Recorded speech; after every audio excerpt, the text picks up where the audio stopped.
Good morning, 8:31 a.m., Friday, July 11th, 2025. This is Houstonic Not Live. My name is Mark Kulak, KULACZ. Previous data storage industry, computer industry, competitive analyst, software engineer, etc. And this is a research and archival show, which is in its sixth year, closing in on almost 6 full years. Believe it or not, this actually is now closing in on this. This is the second longest job I've ever had, I guess.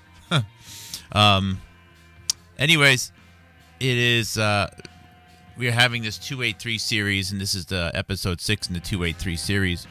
I'm playing when the levee breaks, because I think the levee is breaking on this one here. In spite of whole organizations, fake organizations, by the way, being set up, and the most sincere efforts of many people who thought they were doing good, and sometimes lost their lives in the process. Rest in peace, Brandy Vaughn and Tony Bark. I think we're starting to understand the real trap that many people have fallen into with respect to their raising of concerns, their advocacy for more research regarding vaccines, and that is that it's not vaccines that we should be talking about. It is the very notion of an intramuscular, into the muscle, not into the skin, injection of a foreign, complex substance, biological material. That second part's important because obviously people can receive a injection of a saline, of a vitamin B. There's many people who do daily shots sometimes of injections of vitamin B. There's people who have received injections of pain medicine, morphine, etc.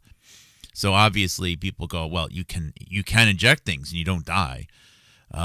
So it's the complex stuff, though. It's when you're actually injecting a complex collection of substances, a complex collection of non-purified or biological material containing all kinds of genetic components.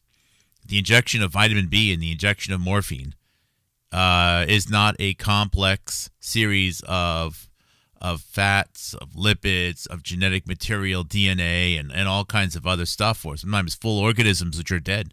Those things are very simple, very simple.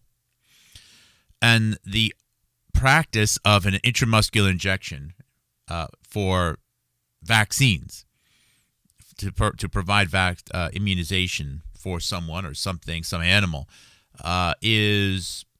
it's odd. It violates every immune barrier. It just violates how we work. And a trap, which I think that we've been encouraged to fall into, and I don't think this trap was designed at the start, is to focus on or saying things like all vaccines are bad.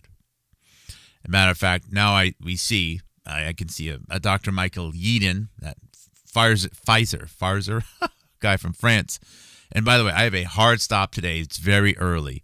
It's only 8:35 a.m. here. I need to be cleaned up and somewhere else by 10 o'clock. So I can only go to like 9:15. Very hard stop. Now he's writing articles. All vaccines are bad. That is a mistake. If we are to be successful, and we can be successful, we will make progress, okay? But in order to make the maximum progress, we need to be clear. The question, I should say, the debate should not be all vaccines are bad. That's it. Because it's a different story regarding the application of some agent at an immune barrier, lungs, digestive system, skin, etc. There may be ways which transference of some protective quality is possible at those immune barriers. At the same time, are the things that transference helps us with something that's even worth doing in the first place. But the thing is that that's not an important debate to get into, and I'll tell you why. There is no reason to act as though large numbers of people have been injured or killed with an errant understanding of vaccination when vaccination is done at an immune barrier. How's that? Maybe it works sometimes. Maybe it works good. And if it doesn't work, there's no immediate reason to believe that it has caused a mass quantity of long-term neurological damage. Okay, so if people want to fight that, that's fine, or support it, that's fine. But it's not something necessarily to get to fight for. I don't believe it's not at the top of the list. What is at the top of the list on this area is vaccination via intramuscular injection. Now, vaccination via intramuscular injection is something which was not done before to humans before 1895. I have a page on the Houstonic.live or HoustonicITS.com site where, let me add my screens here. If you go to the archive and you click on the V's for vaccine and scroll down, I start off with an article from the BBC, by the way, about the history of the use of the hypodermic needle as a gateway to making mass vaccination possible. But I have articles in here about, first of all, they were using the use of antitoxins. This is 1895. And I even included articles such as this. This is from the Rocky Mountain Husbandman. They used to have some weird names for newspapers, by the way. Vaccinating for hog cholera.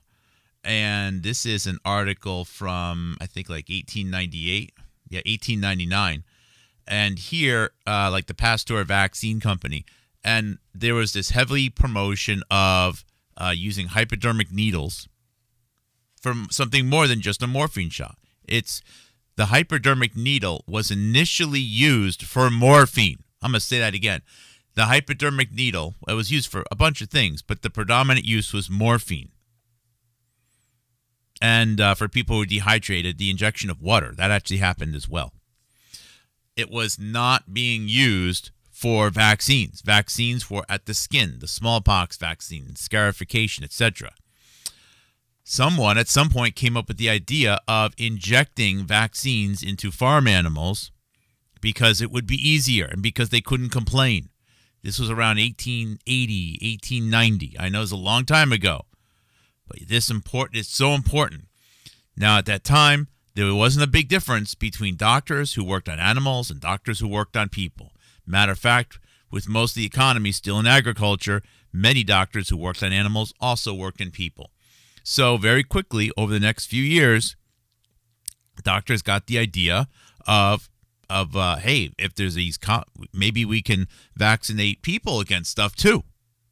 And suddenly the typhoid vaccine and diphtheria vaccine and a plague vaccine all showed up in the course of like 5 to 7 years. And they all started injecting them into people.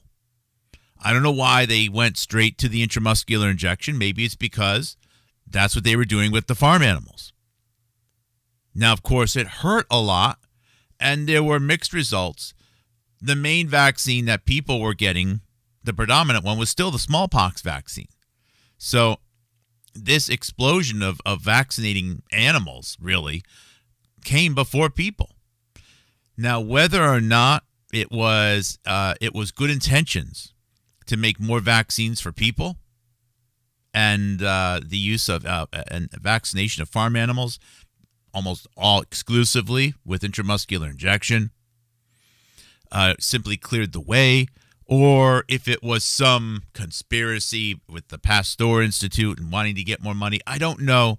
And it's probably a mix. There's probably several reasons behind this. Whatever way, though, the path was then created, right? It's like the water broke that dam down, and then the water started to flow in that direction. I don't think it was thought out. I encourage people, don't view all of history.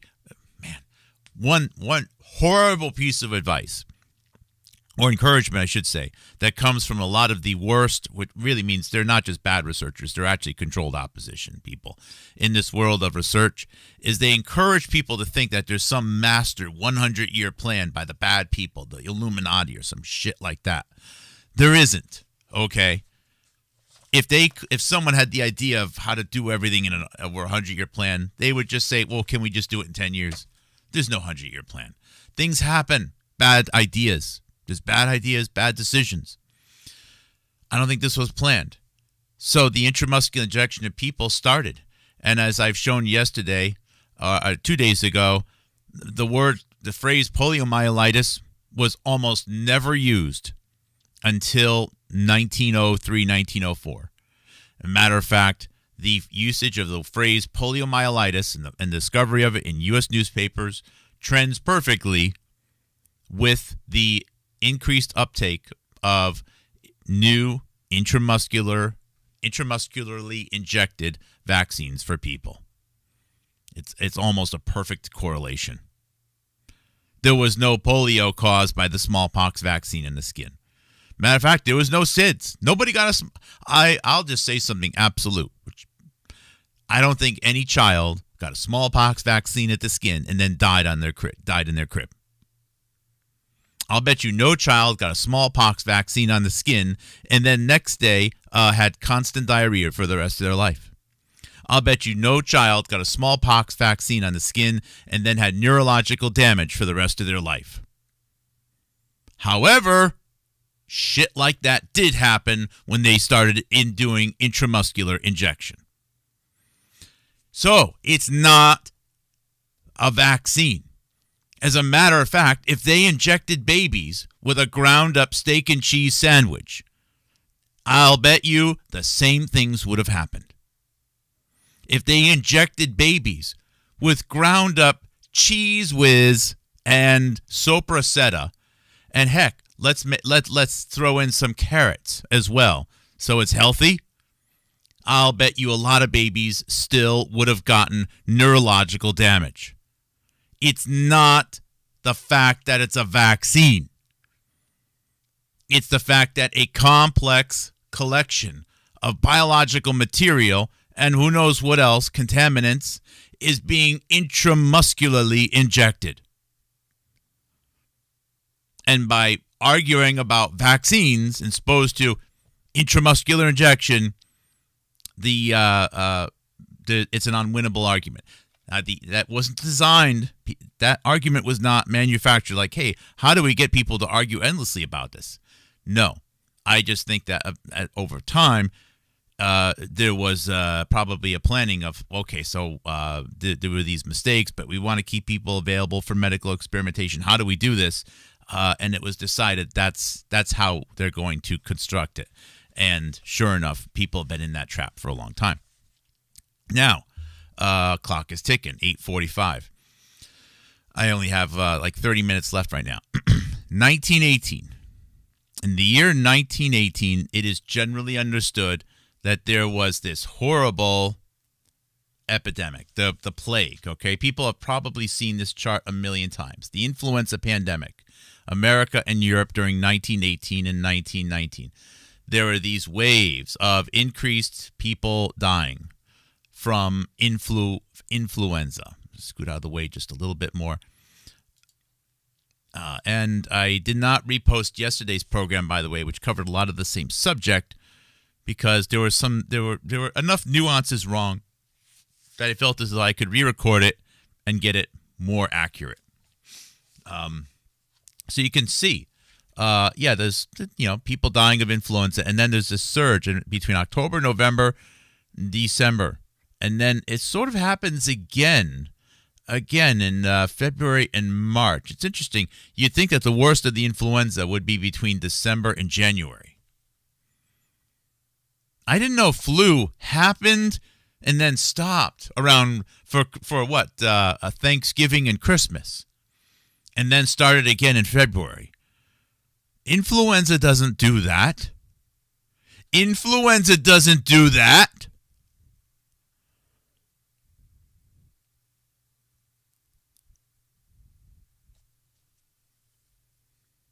It almost suggests that there's some type of poisoning or something else going on.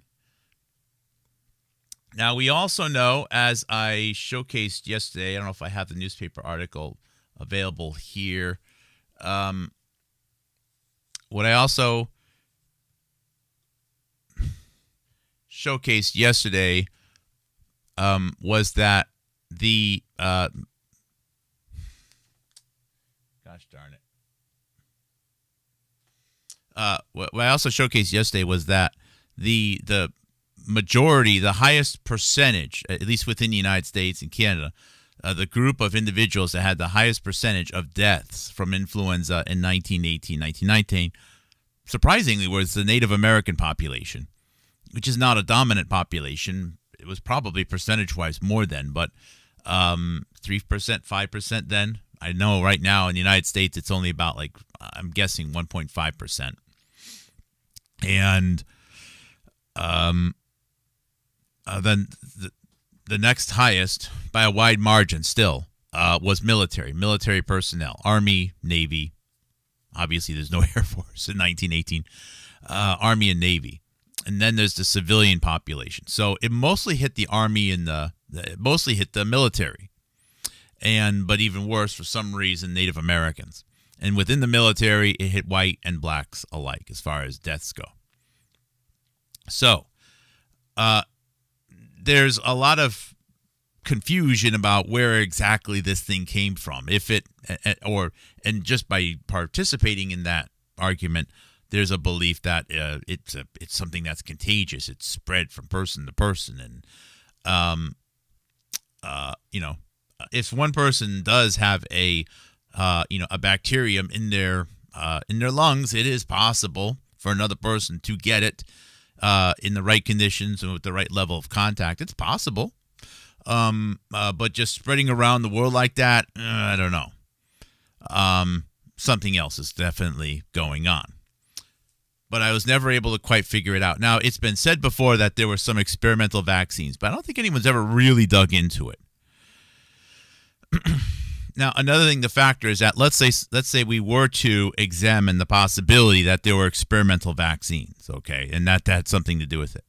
Keep in mind, there's no central factory here for vaccines in 1918. A lot of doctors are making their own stuff. They'll send out recipes about how to make their own vaccines. So, although, those recipes may change from year to year, the stock which is being used, the methods that are being used can vary widely around the world, or even within a country, or even within a city. Some cases, one stock may get distributed to a certain area, but there's a lot of variability in it, okay? However, though, there was guidance for a lot of people to use, at least within the military in particular, in 1918, the United States, and France, and England, a new style of vaccine, and it was called a lipovaccine, Lipovaccine. Probably one of the most important words I've ever discovered. If you search for lipovaccine in 1918, you'll be greeted with obviously a reminder that it was used for the military pretty extensively, and you're not going to find any questioning that it caused any problems. That's interesting. However, even though a lot of the documents from 1918 and so on say that, hey, it was incredibly effective at helping solve all these problems, for the most part, its uptake was completely dropped after 1919. Yesterday, I said it stopped after 1918. I needed to correct that. In 1919, it was also used in civilian population still. I don't know about the military in 1919, but it was still used in the civilian population. However, I think it's safe to say that after 1920, it's almost never mentioned again. I found a couple instances around like 1924 or 1934 of a couple of doctors suggesting something similar to it in some applications, but it was no longer widespread used.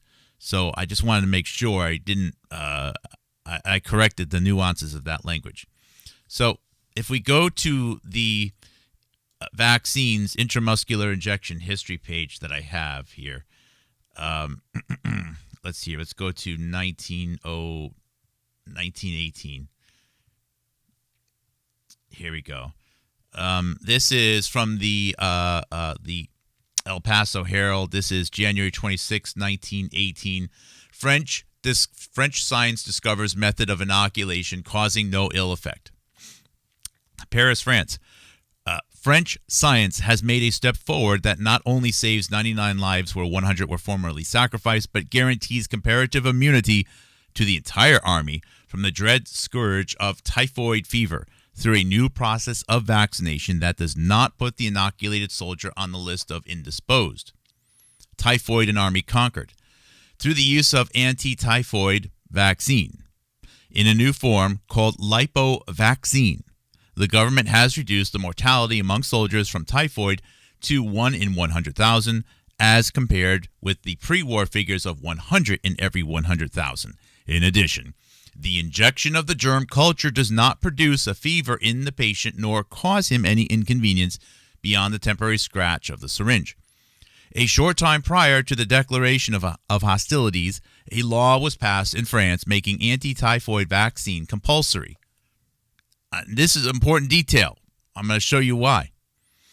The vaccine serum was usually injected in a watery solution that infrequently caused excruciating suffering, swelling of the arm about the point of contact, and frequently a high fever that invalidated a number of troops for days and often weeks. To be effective, the serum had to contain a culture of 2 billion microbes whose sudden appearance in the human system might well be calculated to cause distress because of their rapid spread throughout the veins and arteries. It was for this reason that the anti-vaccine was usually administered in from 2 to 4 injections, depending upon the patient's physical condition. Thus, every time a hypodermic was used, the soldier usually had to be retired from active duty unless he was of extraordinarily strong constitution.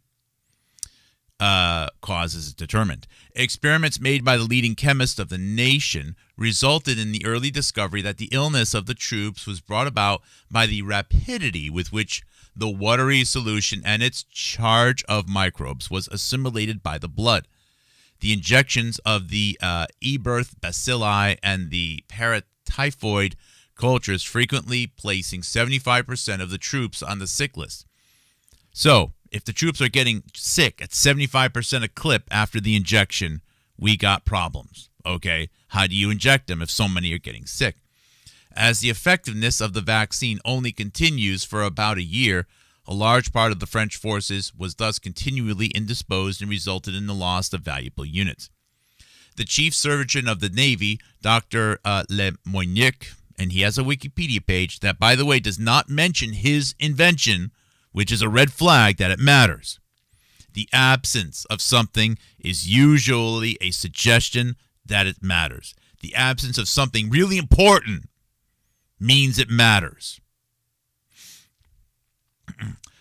So the chief surgeon of the Navy, Dr. Lemoynier, was one of the first to discover that by making the injections or vaccinations with an oily or greasy substance, the spread of the bacilli through the system was less rapid, although as thoroughly efficacious. After a number of carefully conducted experiments, Dr. Lemoyne ascertained that through the employment of the germ cultures contained in the oil, 2 billion bacilli could be introduced simultaneously without the necessity of 3 and 4 injections. So you can get everything in one shot if you add it in oil.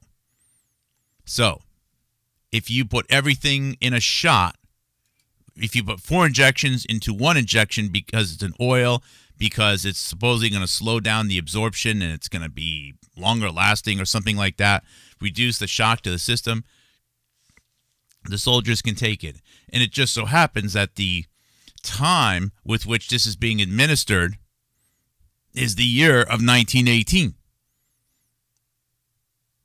Now, it was used by the military first, and it wasn't used for the...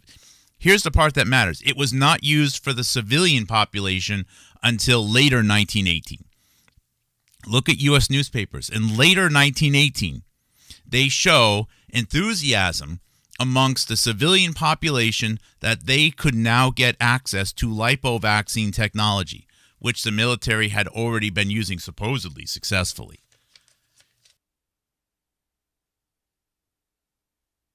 Excuse me. Okay. Now, this part about France here, let me show you why I'm curious about that, okay? So this is a map showing Spanish flu is one of the deadliest epidemics in human history, and it shows an estimated, this map estimates how the Spanish flu spread, the 1918 flu spread. This assumes, of course, that it's pathogenic. And this map suggests kind of like it went from here to there and then so on and so forth. I want to note that it makes a suggestion that the United States is the first place, Fort Riley. And I might delete some of my old videos about that because I just assumed that probably true as well. But then it went to France. So if it really didn't start off in Fort Riley, that means that all of this stuff came from France.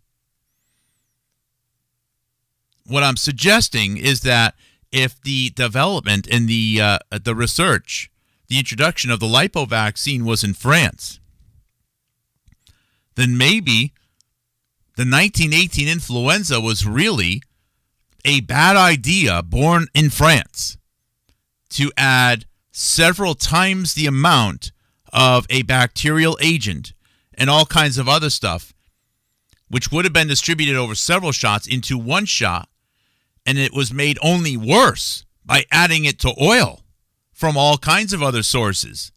And then, even worse, it was an intramuscular injection. It was like several bad ideas in one horrible idea. Now, of course, this would mean that we need to somehow show that the people who received this vaccine, as opposed to other types of vaccines, were somehow predisposed to getting more sick and dying. You won't be able to probably paint that picture perfectly because there's other factors at play. As I've also showed, in the year 1918, there was another unprecedented action, which was this here. Shipping fever killing horses. Shipping fever kills many American horses. 30% of the mount, so 30% of all horses or donkeys were dying every time they got on a boat. 30% because of stress and because of influenza at sea. The United States sent 1 million animals across the Atlantic Ocean. A lot of them died in the Atlantic. A lot of them died. So you have troops, American military, that are on these boats with animals that are dying 30% a clip because of influenza. And these are 1918 boats, which are not, they don't have modern ventilation. They don't have modern air filtering, air handling. They're at sea. And the soldiers themselves have probably just received some vaccine. Now, some of the troops probably received the Lipovaccine from source A. Some received it from source B. So there is no one factory making the one Lipovaccine. Okay, this is important. There will be charts out there that go, well, if you just add up everyone who got this vaccine, a lot of people were fine. Well, some of them got it made in one area, some got it made in another. There may be whole batches of troops that had no problems. So it's complicated, but you have to factor in the nature of millions of animals being involved that were also getting sick, with the U.S. in particular. You have to factor in the fact that this is a horrible idea for a vaccine being administered intramuscularly. And it looks like I'm down to 15 minutes right now. But also, this vaccine is made in a bunch of different places by people with different methods. It's a train wreck. It is a train wreck in action. But it's difficult to parse apart. Now, another thing to note is that this Dr. Lemoyne, this inventor, had a political role in India. Matter of fact, I think he was born in French India. Okay.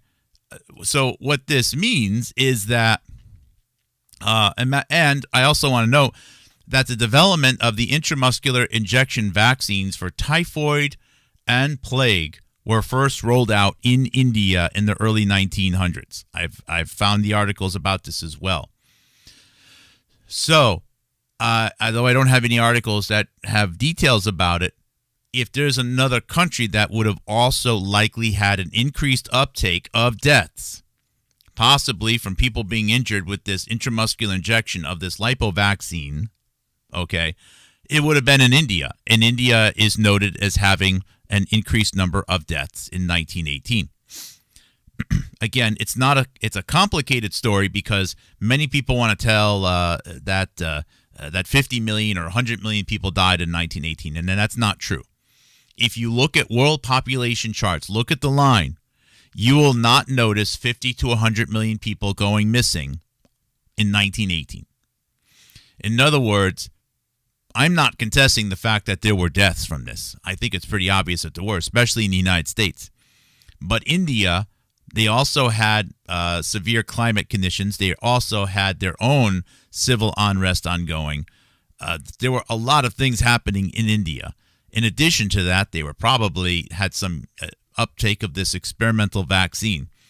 But with all of those things added up, the population charts do not show a massive decrease of population in India. So the 6 million number that was stated in 1920 was already a severely rounded up. It might have been 1 million. It might have been 500,000. Someone decided to round it up to 6 million in India, assuming that they couldn't see all the deaths standing at the shore. And since then, Fauci and several other people said, well, maybe it's 10 million or 15 million or 20 million. Who knows how many people died? Though you will not find 20 million unaccounted for deaths in India, which means the worst case stories of what happened in 1918 are just not true. There was a tragedy, but the tragedy that they're saying, the way they're characterizing it, the number of deaths, is not real.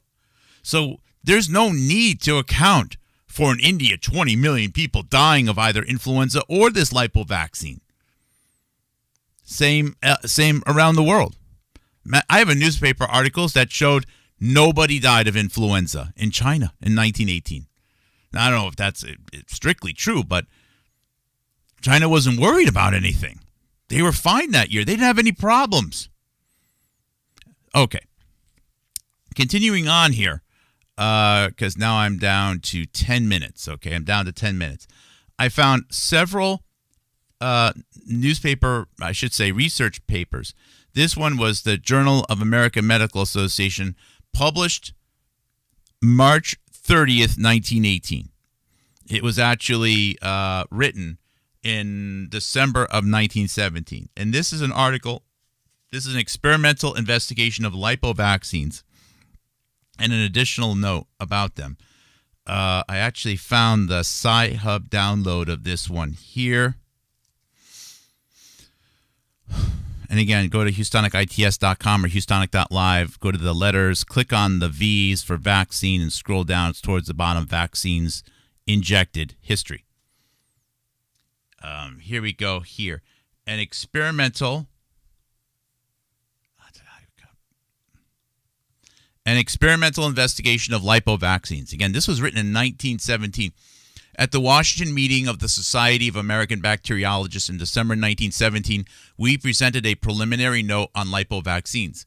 The journal, February 1918, we gave the results of the vaccination of animals and men with a triple typhoid, a triple dysentery, and a pneumococcus and a meningococcus. I struggle sometimes. Lipovaccine. And we gave our reasons for thinking the oil suspension would be an advantage in each case. In both of those notes, we indicated some of the difficulties we would have to overcome in order to produce the vaccines on a large scale. So they are looking at taking 4 typhoid shots and making 1 shot.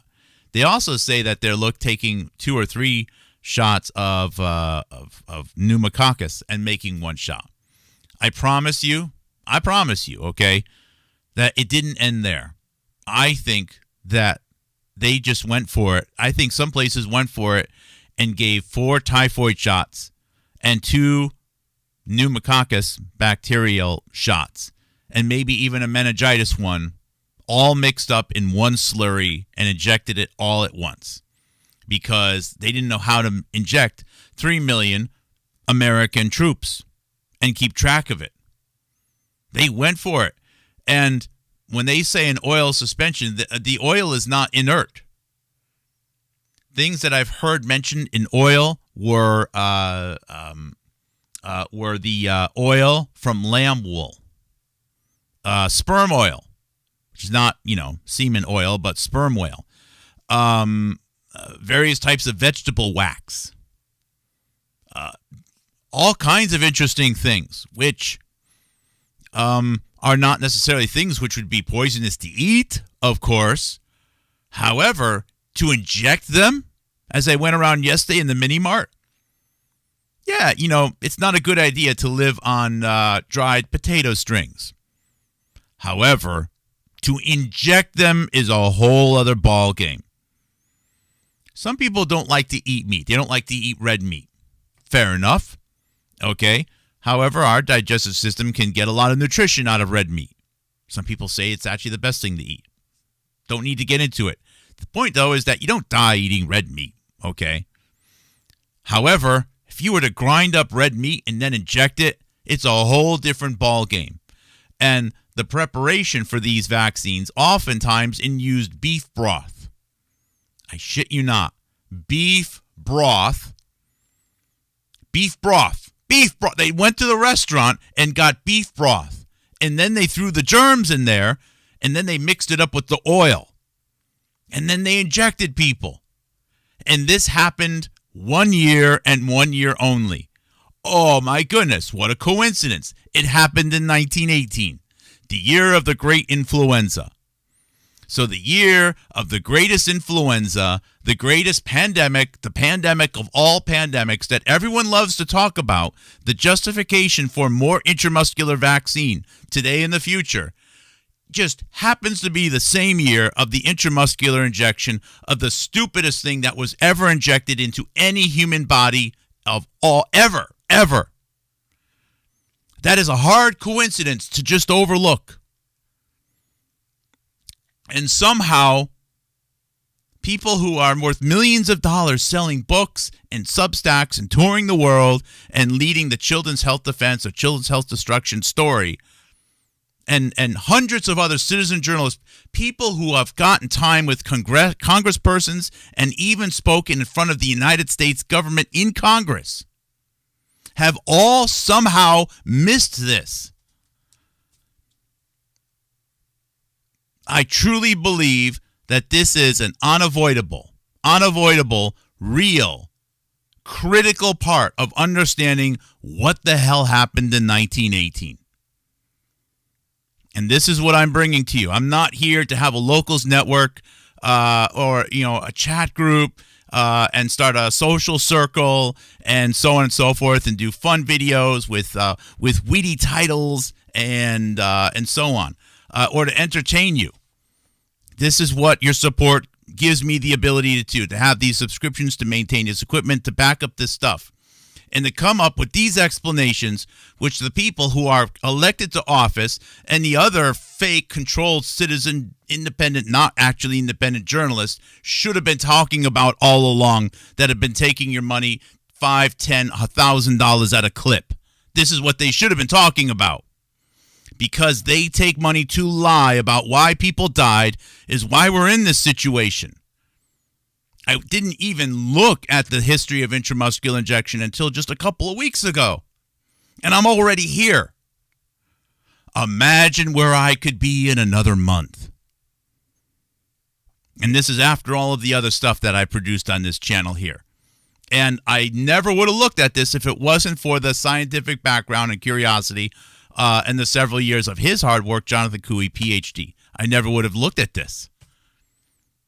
People with different skill sets need to bounce ideas off each other like this. So, the word is Lipovaccine, Lipovaccine.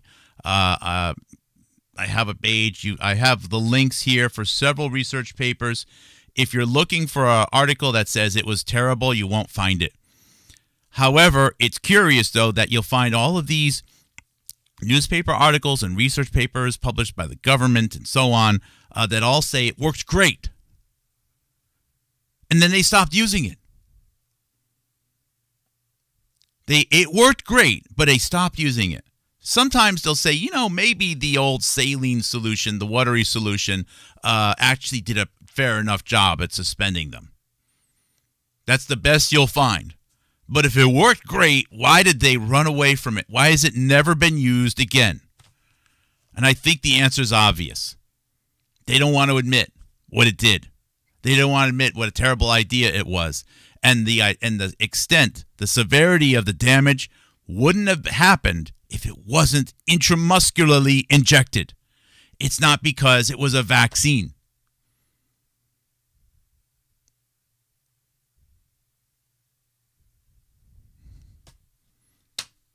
All right, guys, that's my morning show. Hopefully it was clean enough that I can just take it, download it, and repost it on my other platforms. I really got to go.